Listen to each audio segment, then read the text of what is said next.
Tonton Baluchon, le podcast par et pour les 8-15 ans qui parle de voyage et d'expatriation.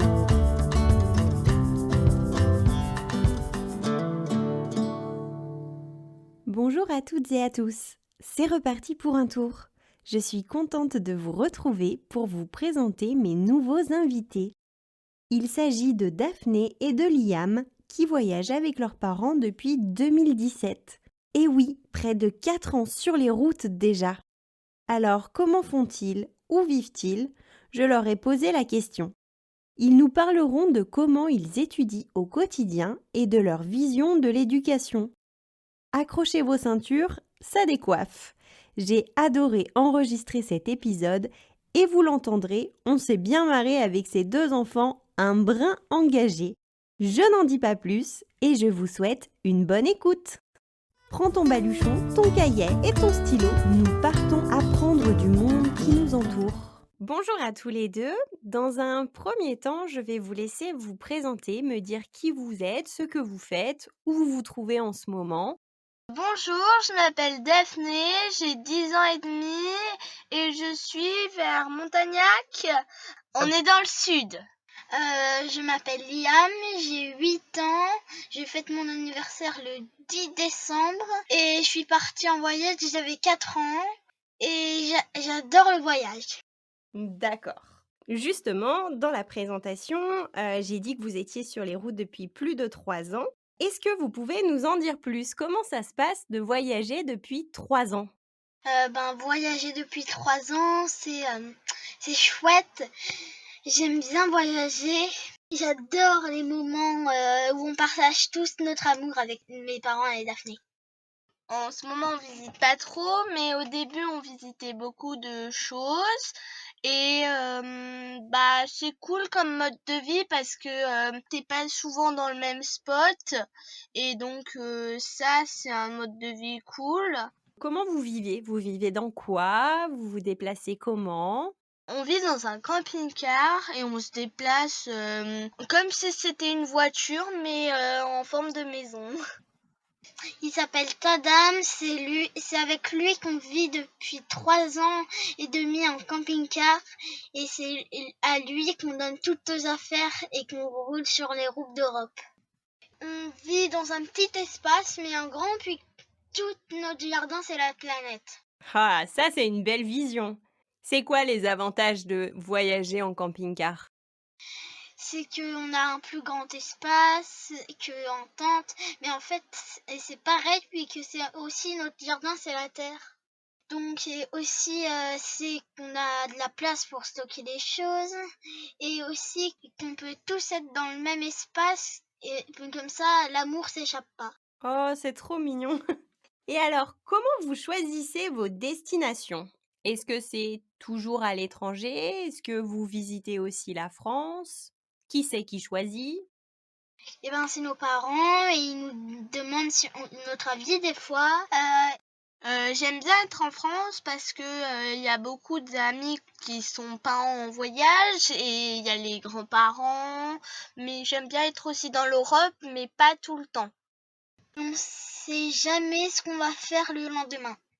Si on parle justement un petit peu du programme et de l'organisation, comment vous faites pour faire, un petit peu d'école sur la route, pour apprendre au cours de votre voyage? Comment ça se passe? En fait, on fait des jours maths, des jours français, des jours lecture et des jours, des jours sans rien. Et donc voilà, c'est cool comme mode de vie. En fait, on fait l'école quand on a un peu envie, mais en fait, on apprend plein de nouveaux mots. En ce moment, on est en train d'apprendre l'anglais et l'écriture, on sait écrire. Des fois, j'écris sur un carnet. Des fois, on fait des maths comme ça parce qu'il y a telle orange, telle part de gâteau. Donc voilà. On fait avec ce qu'on voit en fait, les maths et le français aussi. Et est-ce que, vous avez connu l'école, classique avant de partir en voyage? Daphné était au CP et moi j'étais en moyenne section. En fait c'est totalement différent, mais je préfère en voyage. Nous, on n'est pas dans il faut faire ça aujourd'hui, et il faut refaire la leçon demain pour mieux comprendre. Donc j'aime mieux être en voyage que dans l'école. Des fois, on peut lire, on peut faire des dessins, écrire. Et sur la route, plutôt on regarde le paysage, on regarde des films des fois et on lit. D'accord. Comment vous les trouvez, par exemple, vos livres quand vous êtes en voyage? Vous les emportez avant de partir? Ça peut nous arriver et par exemple, il y a un mois, je crois, et ben on a acheté beaucoup de livres en camping-car et aussi on a pris des livres chez notre grand-mère et aussi on a pris des livres de l'appartement. On fait un peu de tout ça. Et qui est-ce qui s'occupe un petit peu de vérifier que vous lisez bien, que vous apprenez toujours? C'est papa ou c'est maman? Un peu des deux. Ouais? Et c'est cool d'avoir papa et maman comme, maître et maîtresse? Maître et maîtresse, c'est quand même pas, c'est quand même moyen puis qu'on fait pas très souvent l'école, mais on les fait un peu tout le temps. Un petit peu tout le temps? On fait des visites, on lit, on écrit, mais c'est pas pour faire de l'école. Quel rôle joue le voyage dans ta formation finalement au quotidien, dans ton école du quotidien? Bah, t'es pas enfermé, on n'a pas d'heure et bah, en fait, par la fenêtre, on voit des paysages différents et des fois, on fait pas tout le temps l'école dans Tadam. On fait l'école des fois dehors de Tadam, donc c'est ça qui est cool. Quand tu dis faire l'école en dehors de ta dame, tu penses à quoi? Quand on fait des randonnées, des visites, des balades, on est allé à Versailles, dans plein d'autres musées avant qu'il y ait le coronavirus et donc c'était ça qui était chouette. Mais maintenant, on est obligé d'être dans Tadam parce qu'on peut pas aller dans des musées, on peut juste aller en randonnée libre. Mais c'est chouette aussi. Ouais, bien sûr.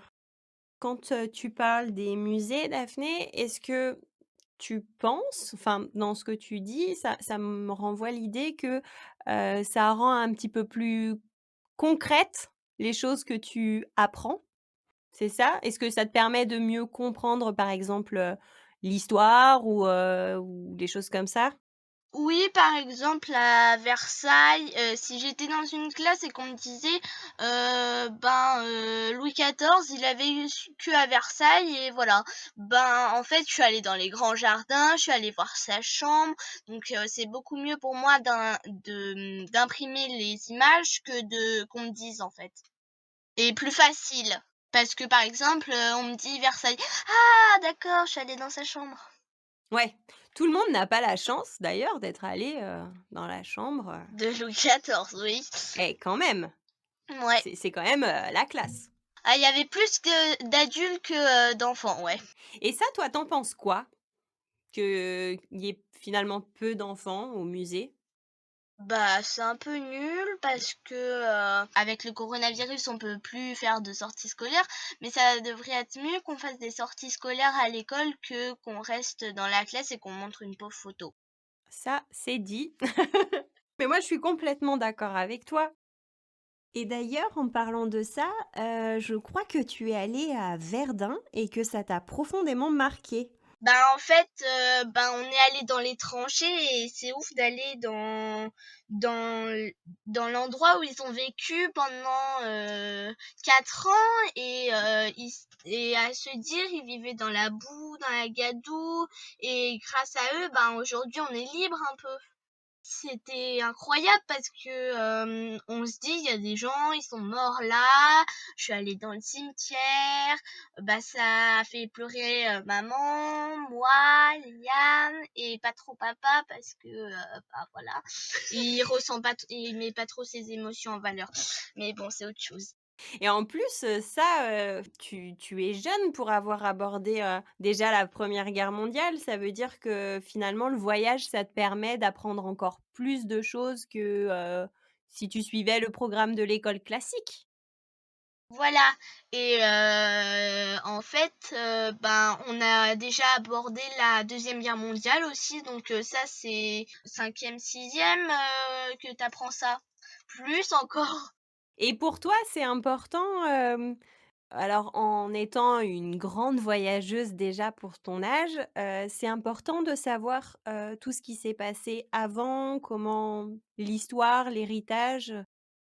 Oui, c'est important et après, j'espère, que, il y a beaucoup de gens qui le sachent, ça c'est bien. Liam, dans la petite présentation que je vous ai envoyée, tu m'as dit que tu n'aimais pas l'idée que l'instruction en famille soit peut-être interdite par un projet de loi qui est encore en discussion. Est-ce que tu veux bien nous en parler et nous dire pourquoi tu n'es pas d'accord avec cette décision? Parce que ça priverait les gens de voyager, parce que sinon on peut pas faire l'école. Donc ça prive les gens de voyager, ça prive leur liberté. Et la liberté des gens, c'est ce qui fait toute leur beauté. On va faire passer le message, aux gens qui discutent cette loi alors. Tu as tout dit là. Et aussi parce que ça empêche la liberté, donc ça empêche la beauté, donc c'est tout. Donc toi, tu es vraiment contre ce projet de loi? Oui, Toi, tu veux continuer à pouvoir, apprendre sur la route? oui. Sur un autre registre, mais tout aussi engagé, Daphné, toi, tu t'inquiètes pour l'environnement. Oui, on fait de l'écologie avec les parents, on fait le compost, on recycle beaucoup plus longtemps les choses. On va pas se dire, oh ça c'est cassé, on va le jeter. Non, nous on le répare. Par exemple, tout à l'heure on a réparé le parapluie, donc voilà. J'espère que on fera de notre mieux pour que la Terre soit encore là dans quelques années pour nous. Il faut tous qu'on aide la planète à qu'elle soit mieux parce qu'aujourd'hui les présidents en fait ils ont dit il y a longtemps en 2000 je sais plus quoi on arrêtera de mettre du plastique ou de l'huile de palme. Non, et ils ont reporté et ça c'est complètement nul parce que on a à ne plus faire de pâte à tartiner parce que ça tue les pauvres orang-outans. Donc nous avec maman on achète de la pâte chocolat bio, on achète beaucoup moins au supermarché. C'est mieux d'aller dans des magasins bio que dans des magasins où il y a que du plastique. Et par exemple, quand quelque chose est cassé, il faudrait essayer de le réparer avant de le jeter. Si ça marche pas, tu en rachètes un. C'est vrai. Et c'est un message que tu aimerais transmettre ça à ceux qui nous écoutent? Oui, il faut vraiment que les gens, ils progressent, quoi. Il y a urgence un peu. La planète va mal, les gens. OK, mais ça on va le garder, hein, je ne le coupe pas au montage. Il faut que les gens l'entendent. Liam, si, un enfant, nous écoute aujourd'hui et lui, ses parents, ils prévoient de partir en voyage, comme vous sur, plusieurs années. Qu'est-ce que toi tu lui dirais aujourd'hui et même par rapport à l'école? Je lui dirais que l'école c'est chouette en camping-car, le camping-car c'est chouette et la beauté de la nature, la liberté et aussi que faut pas avoir peur de vouloir voyager. Est-ce que, il y a des choses qui vous manquent, par rapport à votre vie d'avant? Je sais pas, avoir, quand on va à l'école classique, on a des petits camarades et cetera. Est-ce que vous faites des rencontres sur la route? Oui, on en fait beaucoup et des fois aussi on les a déjà vus et on les revoit et après on s'en refait. C'est chouette de pouvoir s'en faire plein mais pas les mêmes. C'est ça qui est chouette aussi dans le voyage.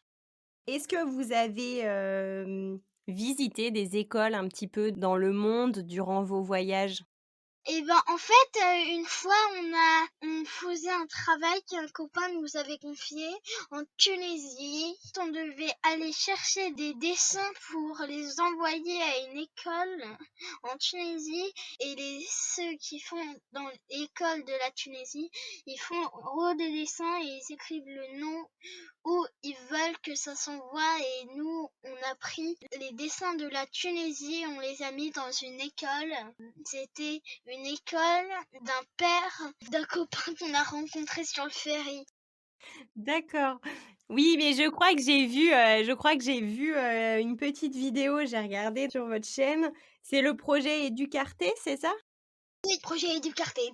OK, et du coup, est-ce que tu as pu assister à des cours là-bas? Est-ce que vous avez pu, être un petit peu avec les élèves qui avaient aussi participé à ce projet?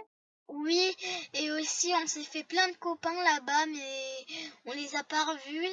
On a fait la cantine et on se faisait inviter plein de fois en Tunisie. Une fois, on s'est fait inviter, on n'était même pas en Tunisie, sur le bateau on s'est fait inviter. Ah bah, ça signifiait que ça allait être, un chouette pays. Les Tunisiens, ils sont super gentils.